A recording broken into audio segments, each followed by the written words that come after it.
How's it going, everyone? Welcome back to the Winners Club podcast. Now, in today's new freestyle, we are going to be discussing how more people are living paycheck to paycheck, as well as the misconception of the term toxic masculinity. And of course, if you are new here, please make sure to hit that subscribe button and turn on bell notifications so you are always notified of when we upload. And you can also find our socials. The link will be down below in the description, as well as the audio version of this episode that'll be in the link down below. And again, we greatly appreciate all the love and support you have all been showing along the way. And now let's get into today's freestyle.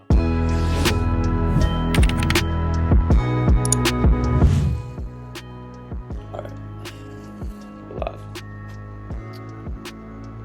So real quick, I just want to throw up like a crazy stat that I found out yesterday where Gibby, I actually sent it to you on Instagram, but it says 62% of Americans are living paycheck to paycheck.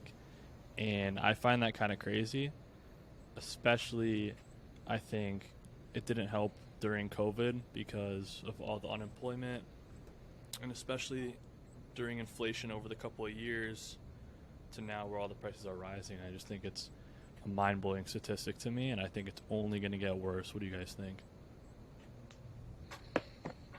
I think it could get counterbalanced eventually. I think it would take a lot to do, a lot of judicial changes and the economy and stuff like that. But I do think in terms of things like effects from this, I think that it's definitely a factor for the increase in depression in America. If people are living paycheck to paycheck, typically what that means is that they're always under a lot of stress. I mean, it's stressful if you like have to wait to do things until you get the money for it. You know, it's not like at a leisure pace at all. It can be very high nerving. So I think, again, it could get counterbalanced. I think if we made changes in the judicial system, things could definitely change. But what about you, Miles?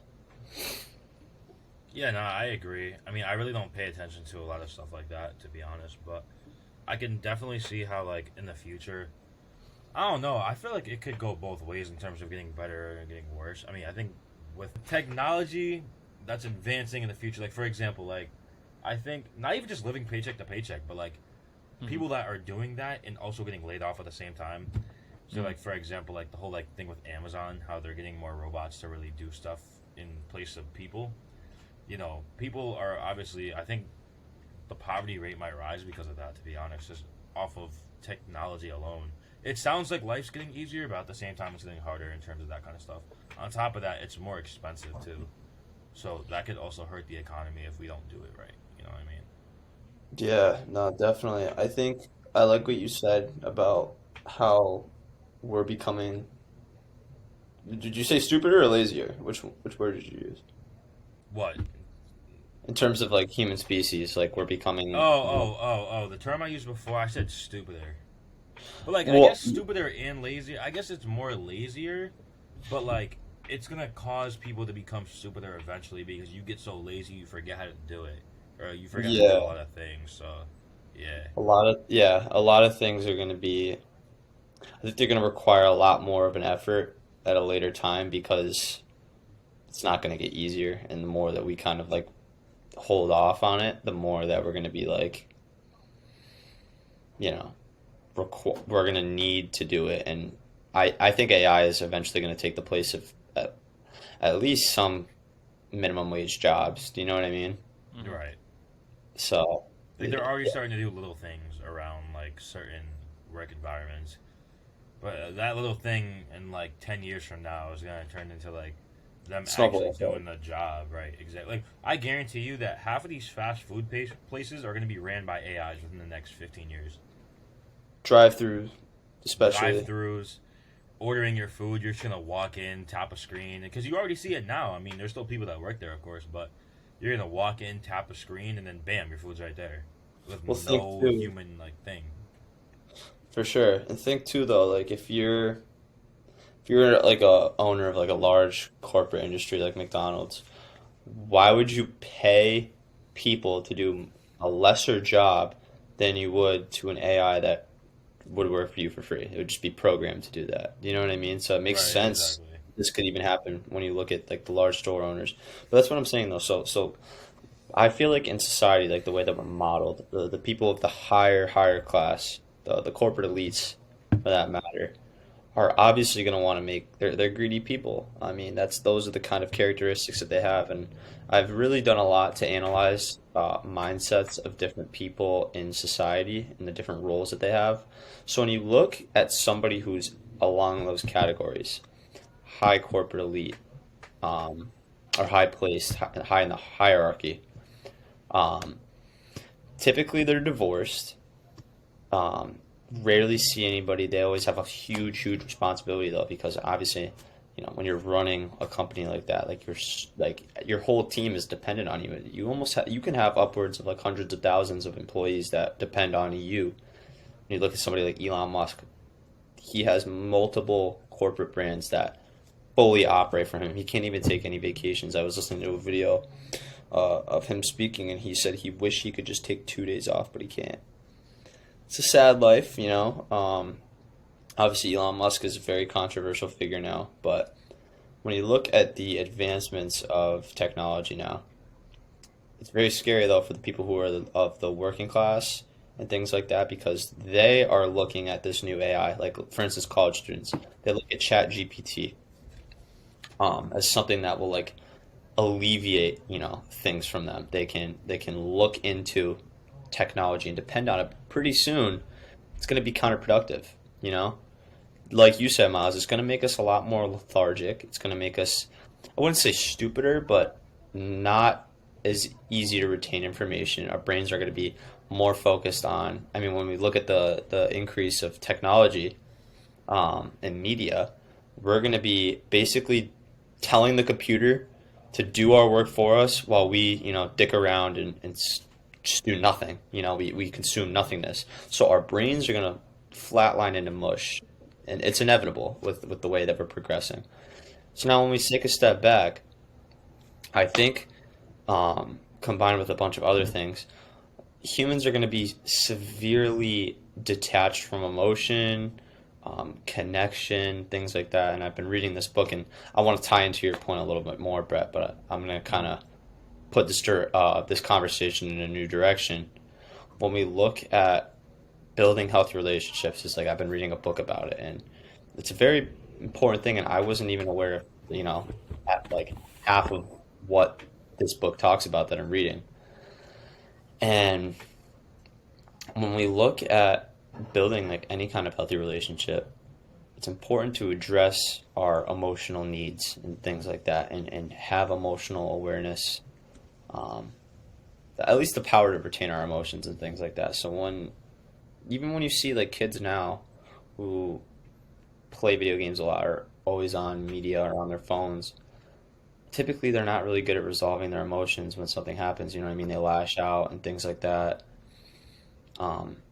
which is scary because, I always think of the Wall-E movie, where it's like those people floating around, but I really feel like that's a strong possibility where everybody's communicating via tablet, over the phone. Nobody's even talking or even present in the moment. Very, very scary for us. I Yeah, mean, no, it's how depression. Sorry, I didn't mean to keep going, but I'm saying like that's just a huge contributor though. Human connection that, if it's wiped out, is going to significantly impact our feelings and our emotions. And I think then our depression rates are going to increase more with like uh, more stress with jobs. We're not even going to know how to manage stress now. You know what I mean? People are living paycheck to paycheck. I'm going to tie that back in. But yeah, go ahead. Sorry. I just wanted to no, say. I was just gonna sort of sum up what you're saying. You're pretty much tying up sort of, humans just over consuming so much, and I was gonna bring that up as well. Is we are just consuming so much throughout our day. 90, probably, I'll say a good 70% of people nowadays, their day is basically throughout their phone. The other 30% is probably like human interaction, whether that's talking to their parents or like a teacher, and that's it, and they like go to bed or whatever. But that other 70%, most of the time they're on their phone. And then another thing I was going to bring up too is what you brought up is human interaction nowadays. Whereas I think people, don't know how to interact with anybody. They're more used to interacting through our phones and through Snapchat and through Instagram, Xbox, you name it. And I think it's very scary for a lot of people because I feel like some people just don't know how to interact. They don't really. I feel like a lot of people don't really have a backbone too. So. I Yeah, feel one like thing I want there's. to tie. Go ahead. Yeah, enough talking for you. I'm just kidding. Nah, but I'm gonna tie that back into the whole job thing, right? So people eventually will get so. I mean, it's already bad now as it is, but people are starting to lose the skill of actually interacting with other human beings, which kind of, I guess, increases the rate of social anxiety. Because that's what people are going to claim to have. They're going to claim to have social anxiety because they're on phone so much. Not to mention, when they go in for like jobs and stuff, and it comes to interviews, they're not going to know how to interact, and especially in a formal setting, because that's even more important. Like if it's just like us having a conversation right now, some people might not even know how to do that. But imagine that in like a formal setting, because like Gibby was saying before, like these CEOs, like they're gonna want to not pay anybody, but have them do the absolute best for them, right? And if you have a human that doesn't really know how to interact with other humans, right, the manager of that establishment isn't going to want to hire them. Which is why AI nowadays, because it's so smart and intelligent, that's why people are bringing in more AI. Just to tie that back in. But another thing too, yeah, bro, like you said before, how like, remember how Devon said like, there was a study where it was like, we consume more in a day than somebody in like, what was it? It was like the 1500s consumed in like their entire lifetime. But like shit like that, and it's only gonna get worse over time, which is like the scariest part. But I mean, even look at it at a mental health aspect too. I know some therapists, guidance counselors nowadays rather talk over Zoom to somebody to see them for therapy, and I just think to me, I don't think it's the right way to go about it. I think people need that human interaction. People need to have a connection to that therapist to get the help they need. There's multiple forms of communication. One of the most effective is expression of body language, which is very pivotal when you're in person. So I agree with you, Brett, a lot in terms of being in the present with some kind of necessary discipline, which is therapy. It's like you can get so sidetracked if it's over Zoom. Like it's happened to me. I've literally been the patient, and I'm just like, I don't really care, Like I mean, I'm just walking around, like, especially me because I used to have like a very wide array of focus, so I was just like hyper vigilant on a bunch of different things.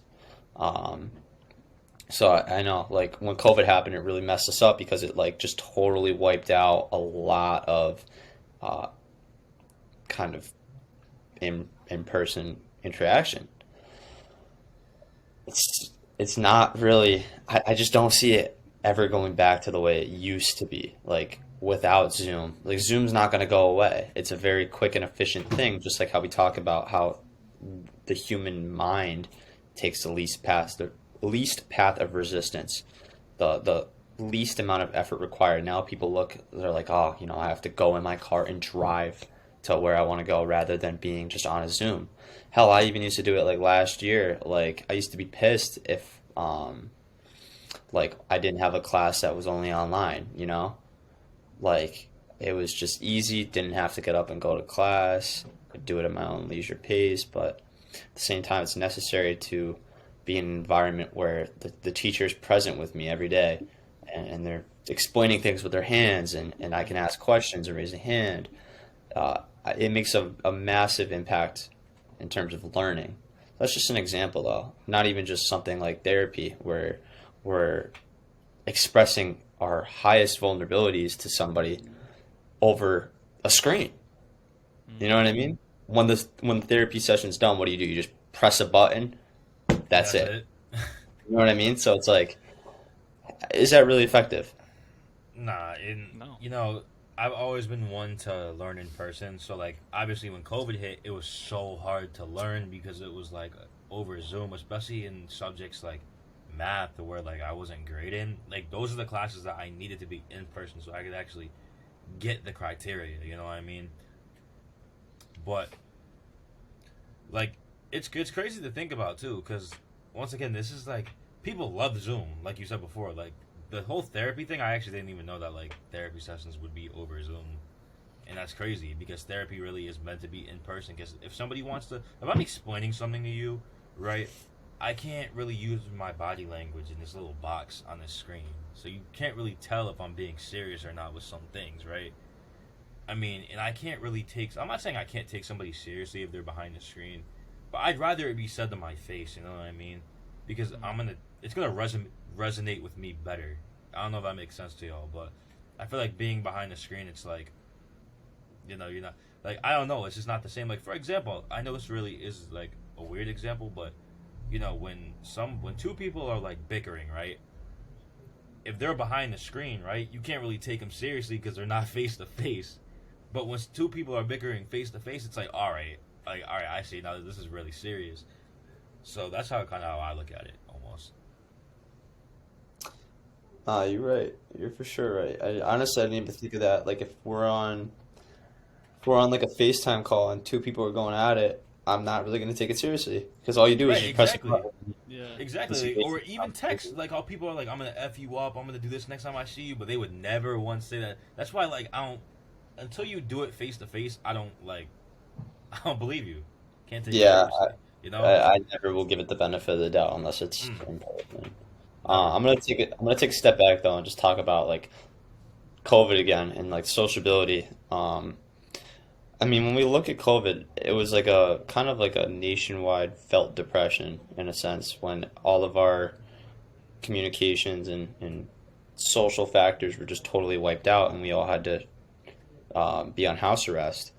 Everybody across the nation and the world, for that matter, was not too happy. You know, Hmm. why are we still living like this though? Like, why are we still Right. we're still contingent with this kind of lifestyle? People just don't Because a talk lot of about it. people. Oh my bad. Oh no, no, no, go ahead, go ahead. I was gonna say because a lot of people became lazy at that point, so they still want to kind of recreate that in a way, but still be able to go do certain things, but still be like, you know what, COVID technically isn't over, so I can still be lazy. That's how people think, and it's crazy to think about too. On a side note, by the way, Brett, can you look up real quick what the suicide rate during 2020 was? Yep. I believe it Because was pretty staggering, if I can I recall. believe it, I believe it, I believe it. Okay, so the rate of suicides per 100,000 increased from 13.5 in 2020 to 14.0 in 2021. Yeah, you Yeah, see, four because percent. people came out of COVID having certain systems, but like there's still no hope because in 2021, guess what? There were still certain guidelines that we had to abide by. You know what I mean? Mm. So people still felt like they were trapped, and being depressed on top of that does not help at all. So it's unfortunate, dude. It really is. For sure. But what I want to say too, though, is that we totally, I mean, I guess it can be a little bit miscued, but what about the divorce rates, Brett, of post Oh yeah, 2020? that too. Got Hmm. that. Because that's a very important Yeah. factor in terms of, well, if we look to if like a bunch of men, for instance, or women, because women are heavily involved in the workplace now, got laid off, and they romanticize the idea of being home. Did they even return back to work? That heavily affects a marriage, you know what I mean, or a Hmm. relationship. So there's correlation between it. So I was just wondering about. Yeah, no, it says the divorce rate continued its trend of decline with 14.0 divorces per 1,000 married women in 2020. Just under 1 million, which is 960,014 divorced in 2020. Wow. Still a Wow. significantly high number. Mm. Relatively the same, but still a Yeah. very high number. So, I mean, they've been increasing over time, so I can't really say that it's COVID, but I'm saying there could be a factor in that. And while I'm learning about more social factors of life, I want to talk about relationships real quick. Hmm. Um, because I think now we see, I've studied a lot of this actually. Like I really look it up, and I'm in a healthy relationship myself, so I can talk.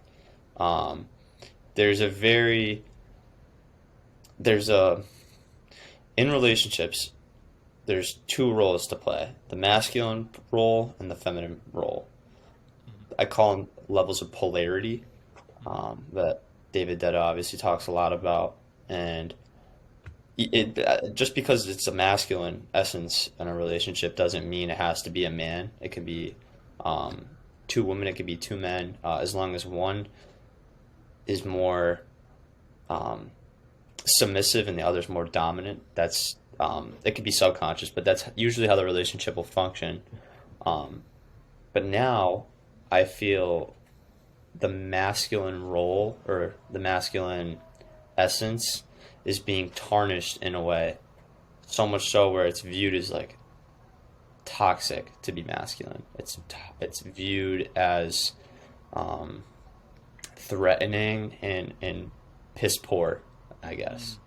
What do you guys think about that? Because I think that definitely has something to do with um, I feel like men becoming more antisocial than nice guys. Hmm. Um, and I also think it has to do a lot with post COVID divorce rates and stuff like that too. Because I think when men finally got the kind of okay to take a step back and relax, a lot of them let themselves go. That's why we see men committing more suicide because they've totally disengaged from their sense of purpose, and that's a very strong masculine trait. So I just want to know what y'all think. Yeah, no, I think especially nowadays, sort of that term toxic masculinity is more so like spitballed around.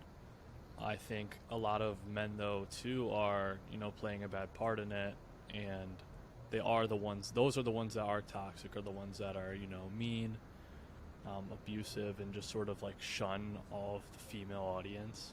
If you guys seen on social media, um, but there is obviously a misconception with actual masculinity, which is the sense of having a sense of purpose, which I feel like nowadays you see less and less. We're hoping to see more people start finding their purpose. But I like what you said, where you think COVID also, people just I think got too comfortable probably with taking the least path of resistance and not taking a lot of action, a lot of risks, and sort of lost their sense of purpose. Yeah, no, I completely agree. I think toxic masculinity is not at its peak right now because of the influences from the internet and just Hmm. other people. Like, um, I know we brought up Andrew Tate multiple times.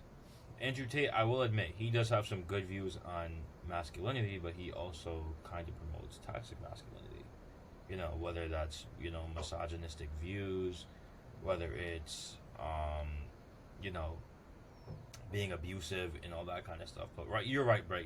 With the misconception between actual masculinity and toxic masculinity, I think it's gotten so messed up to the point where actual masculinity is looked at as toxic masculinity.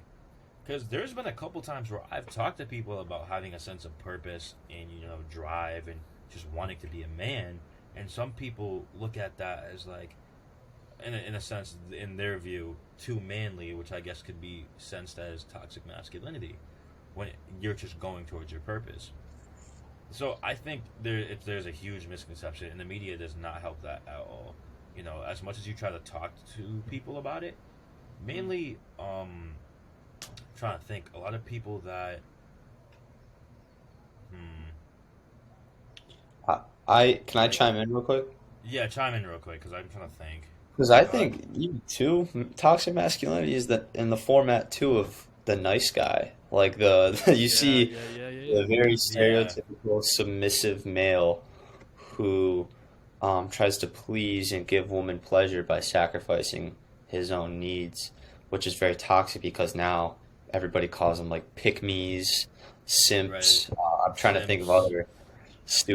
stupid names, but that's also very toxic because then that is almost like people are, again, I'll just use like slang so people can understand me. And then that, sparks the villain arc, where these men then become very rageful. But then they jump all the way to what you're saying now of shunning the world, Mm-hmm. shunning all these. I'm learning about it in this book right now too of how that's even formed, and it's exactly that. Hmm. So I think it starts right there. And why is that happening? I really don't even have a concrete answer, but I have a couple good guesses.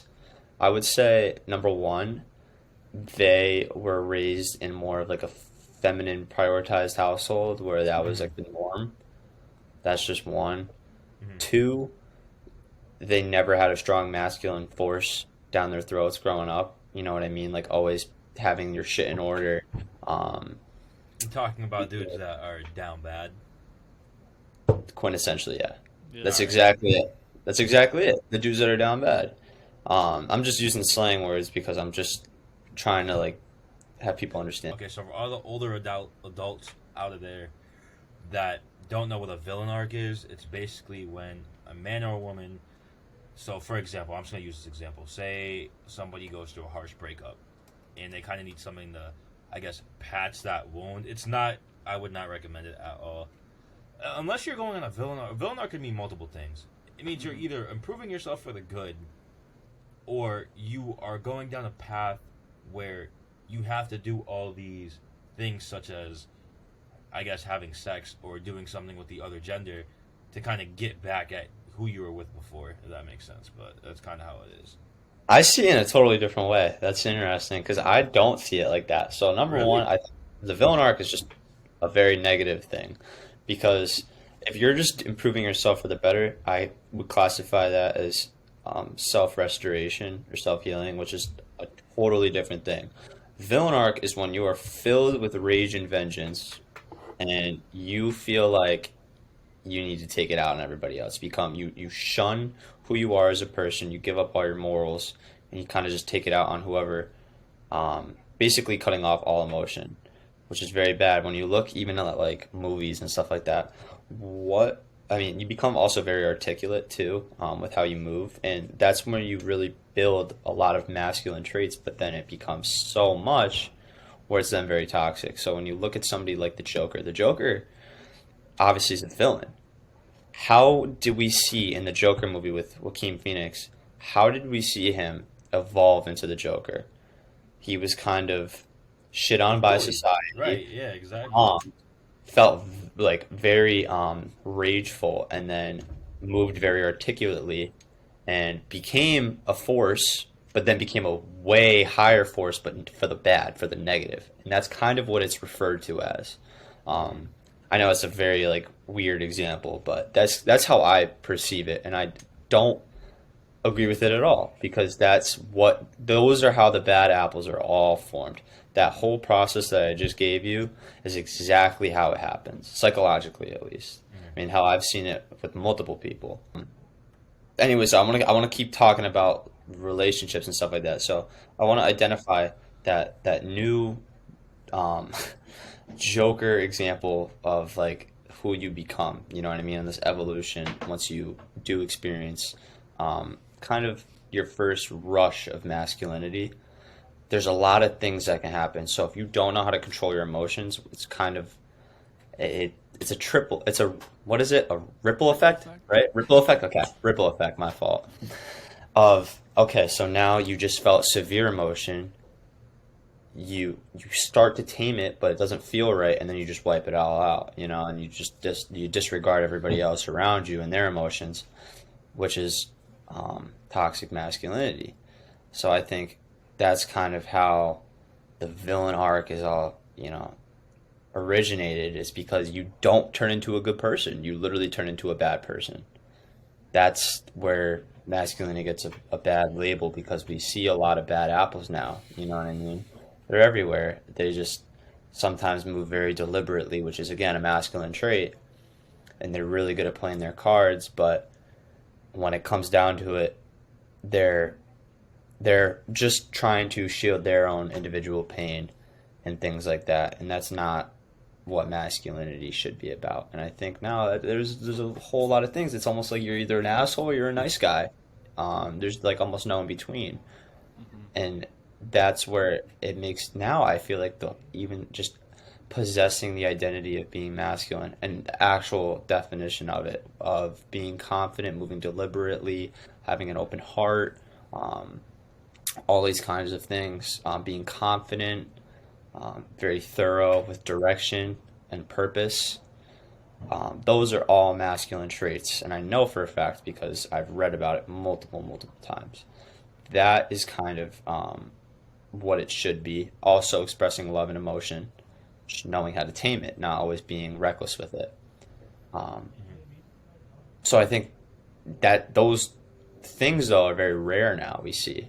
So anybody who is a beholder of those traits, man or a woman, is viewed as very toxic because they possess those traits. But there's a lot of bad apples that have many flaws. They have some of those traits, but not all. That's just my observation. And I think a lot, in part, with the increases of depression, people don't want to feel anymore, especially young males. I mean, I feel like it's not old news that depression and suicide rates are skyrocketing in America, especially in males. You know what I mean? That probably sets fear in these young males, especially after COVID. Sociability has become almost inept. It's very rare. I mean, I went to a few parks and I'm like, because now it's been sunny, I'm looking around, I'm like, wow, this is the first time I've seen a park like this in like 5 years.